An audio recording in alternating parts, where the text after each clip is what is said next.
I'm Jennifer Tribe, and this is Workflow, the podcast about growing a happier, healthier MSP. More profit, less stress. Imposter who? Imposter you? On the last episode of Workflow, performance coach Cameron Norsworthy and I talked about finding flow in your business, those nearly magical moments where everything just seems to click. If you haven't heard that episode yet, I highly recommend you check it out, by the way, because there's some really great takeaways in there on how to tap into your peak performance mode. But one of the things Cameron said could hold you back from consistent flow is imposter syndrome. So this week, that's what we're talking about, feeling like a fraud and what you can do about it. I'm joined by Maureen Zappala, a former NASA engineer, a literal rocket scientist who struggled with imposter syndrome for much of her early career, but found a way out of it. She's the author of Pushing Your Envelope, How Smart People Defeat Self-Doubt and Live with Bold Enthusiasm. And that self-doubt she mentions, it will keep you and maybe your team too, afraid of trying new things. The flip side, if you can get that little voice out of your head, is higher performance, more creativity, more well-being and satisfaction with your work. You know, flow. Imposter syndrome is incredibly common. Studies show that it hits up to 70% of high achievers at some point in their career. So chances are good you know what I'm talking about, and not just from an, oh yeah, I've heard of that perspective. Personally, I've struggled with imposter syndrome a lot, especially in the earlier part of my career, so I was really interested to hear what Maureen had to say about how to deal with it. First, it's important to understand what imposter syndrome is. Unlike a medical syndrome, it's not rooted in reality. It's not that you're a fraud. It's that you think you're a fraud. It's a distortion of your thinking, and it happens at work.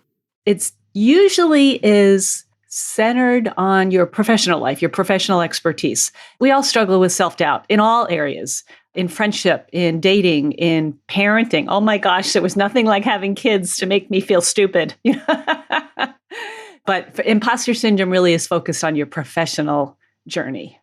It's when qualified, competent people that have enjoyed success and respect and achievement in their professional world don't believe it. They think, I'm here because of an accident or because I knew somebody or the planets were aligned or whatever. They externalize the reason for them achieving success. They don't internalize their own success. And guess which groups are most prone to imposter syndrome? There are certain pockets of the population that really feel it more than others. People that are in STEM fields. And I know, gosh, that's where you folks live. People that are in science, technology, engineering, and math.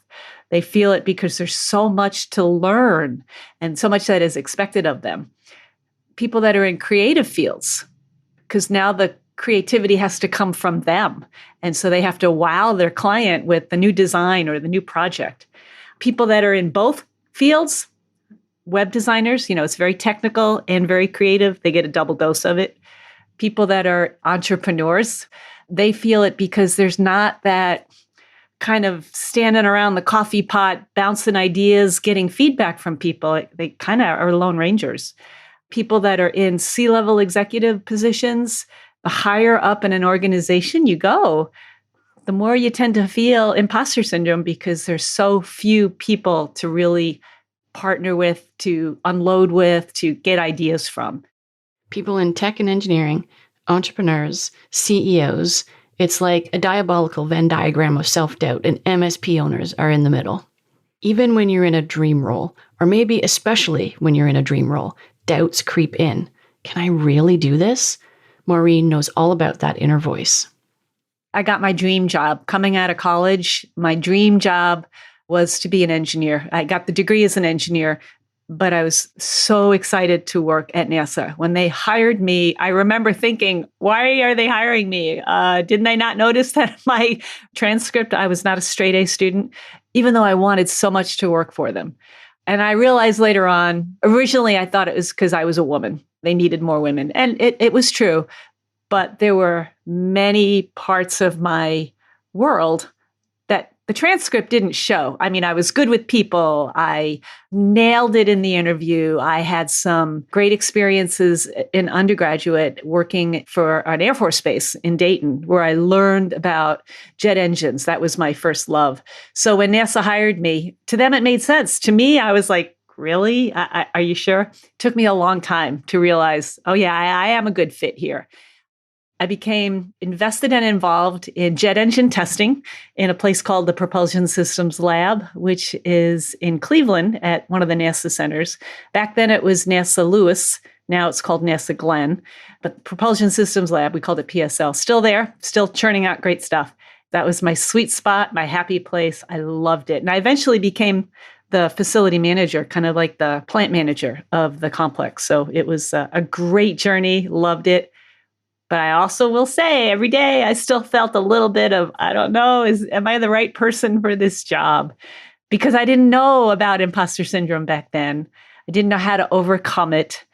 Now I do, and I wish I had back then, because I think I would have been a lot more peaceful and a lot more willing to understand that hesitation was just simply part of the journey. And it didn't define me. It didn't have to derail me. So too many times I let it derail me and hold me back. I wish I hadn't. I've always found imposter syndrome so ironic. It's always the people who have the least cause to doubt themselves who end up suffering from it. Why is that? Why do so many smart, capable people feel like they're neither of those things? There are probably, 3 dozen reasons that are legitimate reasons for you to feel like an imposter. But I think one of the most significant things is that imposter syndrome screams the loudest in times of change and transition. You graduate from college, you're heading into the professional world. There's a change. You're moving from one company to another. There's a change. You're moving from one level in the organizations. You got a promotion. You're into management. There's a change. So change and transition, we feel like we're in over our head. But there are also messages that we received from our childhood, the way we were raised. I was one that was raised to achieve perfection. Nothing short was acceptable. So I have to be perfect. So there's so many different sources of imposter syndrome, situations that can exacerbate it. Times of change. That made a lot of sense. And in tech, everything is always changing, so that trigger might never go away. You might finish one transition only to start another, or be going through multiple changes at once all the time. When I compared that to my own experience, I felt that in my soul. And then childhood beliefs coming in too, yeah. It has always felt like a very persistent and sticky problem for people to overcome. So I asked Maureen, where do we start? It is persistent, but it's not unovercomable. There's a word I just made up. It's not a once and done thing. It is not I'm going to take a Tylenol and be done with it. It's not like a headache you get rid of. It is a chronic condition. And because it's ongoing, it takes ongoing discipline to change your thinking. Now, you can substantially and dramatically change your thinking to make it a little easier to get over it. There's symptoms that kind of identify the experience. And step number 1 is learning what the symptoms are. What are the symptoms? So there's probably, half a dozen or so symptoms. Taken as a cluster, they point towards imposter syndrome. Things like you tend to overwork and overprepare. And on the flip side, sometimes you procrastinate because you're like, I'm not really sure exactly what to do or how to start. Sometimes you may use charm or humor to deflect in conversation what you think is a perceived stupidity. And this is what I do. This is my kind of default. If I could keep you laughing, you won't notice I'm stupid, even though I'm not stupid, but I am funny. And there's nothing wrong with being funny and charming, but when you use it as a deflection, it always comes down to motive. Another symptom would be the one who chooses to not delegate. And it's not because they think, well, there's nobody here to do it, and I really am the only one that can do it. But it's more of if I'm really that smart, I should be able to do it by myself. So it's kind of almost a pride thing. And then another symptom is fear of failure, which, of course, who wants to fail, right?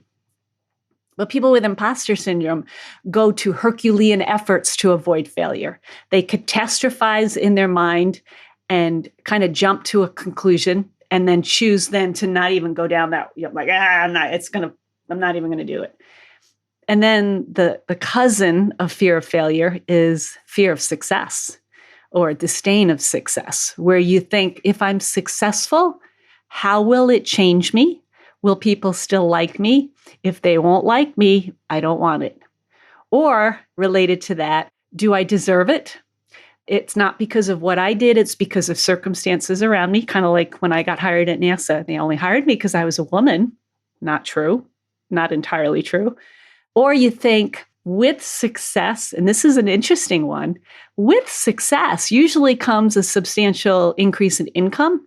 And people have weird relationships with money, and they think, oh, I don't know if I deserve that kind of money. Well, try it. It's not that bad. Okay, so we just talked about how you identify or recognize the symptoms, but how does that help us? Once you learn what the symptoms are, then you can focus in on the thought processes that accompany that symptom and then reverse the thought process. It comes straight out of psychology. It's a very disciplined, intentional, targeted, focused, ongoing rethinking of the thoughts. When we have a thought, far too often, we don't challenge that thought. We just simply allow that thought to be there. And oftentimes that thought leads us to an action. But what would happen if instead we grabbed onto that thought, held onto it for a second, and challenged it, and kind of essentially put it on the witness stand, interrogated it, find out, where did that thought come from? What does that thought accomplish for me? Who told me I should think that thought? A lot of times our thoughts are not even our thoughts. They came from someplace else. And what would happen if I chose not to believe or act on that thought? What would happen if? And that's the best and most powerful way to deconstruct those things. And I use that when I know I'm in a symptom, one of the symptoms, like, okay, I feel like I have to be funny and charming. I think, wait, why? Why do I have to be funny? Does the situation call for humor? Would it be appropriate to be funny? Is my goal a self-centered goal? Is it really going to accomplish what I want it to accomplish? What would happen if I chose to just zip it? What would happen if I chose instead to ask more questions instead of offering something funny? And so in that process, in that very psychological process of evaluating and challenging those thoughts, then I can choose to do different, because when you think different, you can do different. Once they start to change their thinking, I show people how then to interact with other people. You see, imposter syndrome has two versions, or two legs, I guess. One is the internal experience, what goes on in your head, and then how you interact and enter into the world around other people, usually around other people that you perceive to be smarter, more qualified, more competent, more successful, more prepared, something bigger than you are. And that's usually a distortion. They may be at a different level, but it doesn't mean that they have different worth or different value. So I show people how to reclaim their worth and their value, because that is so important when you get around other people. Instead of thinking, oh, they're so much better than me, you think, no, they're different from me, and this is what I bring to the table. How exactly do you do that? Reclaim your worth? Here's the silver bullet for that one. I challenge people to spend time really documenting what their own skills, abilities, gifts, talents, background, awards, recognition, to really get a full picture of the things that make them great. And then take it a step further and recognize that every single person can do the same thing, and their list of gifts, qualifications, successes is going to be different. And it doesn't in any way diminish what you bring to the table. So that when you enter into a room or a world or a group carrying your little gift, and I use a visual, I call it your dot. In your dot is all of the evidence that supports the fact that you know what you're doing and you're bringing great stuff to the table. You walk into your dot, everybody else is bringing in a dot, but everybody's dot is different. And you can't let anybody else's dot diminish your dot. So that is really the only way to walk in and think, oh, I don't really know what I'm talking about. Well, actually, I know a lot about what I'm talking about. I just don't know everything about that particular topic. And she might have something that I can learn. And I have something that I can teach. And it's understanding this kind of flow of information back and forth. And the value of that has nothing to do with who you are. It just reflects simply what you know. And it's okay to say, I don't know if I'm as well versed in that as you are. What can you tell me? What can you show me? What can you teach me? I like that. I like the visual of the dot. I can picture someone holding a dot with all their skills and talents inside, saying, look at me, this is my dot, what's inside your dot, and using that as a basis for connection instead of comparing or competing. Oh, yeah. When I do my keynote, I preface it by saying, okay, everybody, you're going to feel pretty stupid doing this, because I have them do this exercise with their dots. But it is the one thing people remember. I walk in the halls of a conference or a convention afterwards. It's like our little secret handshake. Everybody remembers the dot. My last point is you can change all the thinking and change how you interact with people. But at the core is knowing what defines you. And it sounds a little woo-woo and it sounds a little kind of transcendental, and kind of it is, because what we believe about ourselves and our worldview and how, the worth and value of people to our core will drive our behavior. So you really do need to know to your core, what are your principles, your values, your mission, what's your do or die, what are you going to go to the mat for? Because that's going to be the foundation of your strength moving forward. Let's talk about pushing the envelope. That phrase, or I guess pushing your envelope to be more accurate, is the title of your book. I never really thought much about where that expression comes from. Can you tell us? My background's engineering, and I worked for NASA in jet engine, military engines specifically. I worked on a lot of F-15, F-16 engines, an F-404 engine, an F-100 engine, a couple of other smaller engines. So I was very immersed in the world of fighter pilots. And the phrase pushing the envelope comes from fighter pilots. It's about when pilots push the envelope of an aircraft, they're essentially flying the aircraft to its limit of safe operation and then nudging it just a little bit past to see what happens. And it's usually in a very safe, controlled testing environment. They're not reckless, but they may go higher or faster. So pushing your envelope as a professional is the same thing. You have this safe operating envelope where you do well. Pushing your envelope is what you do when you get to the edge. You see, people think that imposter syndrome is a lack of confidence, and it's not. It's a limit of confidence, because it took confidence to get you to that edge of change. It's a limiting mentality. So pushing your envelope is about pushing past that limit, much like a fighter pilot would. And here's the cool thing. When a fighter pilot pushes an envelope, they're forever changed. They are never the same. And that's the same with pushing your envelope as a professional. Once you do something that is beyond what you think is your safe limit, you're changed. You're different. What does pushing your envelope have to do with imposter syndrome? Well, when you're scared of failure, imposter syndrome symptom, when you're scared that you don't know what you're doing, you stay small. You stay in your comfort zone. When I was the facility manager of the propulsion systems lab, I defined comfortable. I defined safety. I was terrified to do anything out of the ordinary. I was given free rein. I had so much freedom to run my facility the way that I saw fit. And there were probably, 6 or 7 of us in similar positions handling different facilities. It was almost like I would look over the fence at how one of my coworkers was managing their facility. I'd be like, that's a good idea. Oh, I don't know if I could do it. So I was scared to do things differently.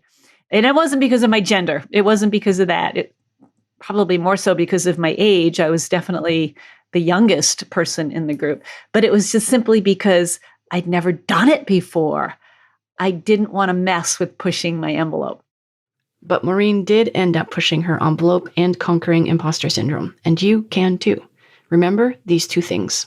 It's normal, meaning a lot more people struggle with it than you think. And the second thing is that it is manageable. You cannot always completely eliminate it, but you can alleviate it. And by using these strategies that are focused so much on your thought process, you can make colossal changes in your career, your trajectory, your confidence, your impact, your influence.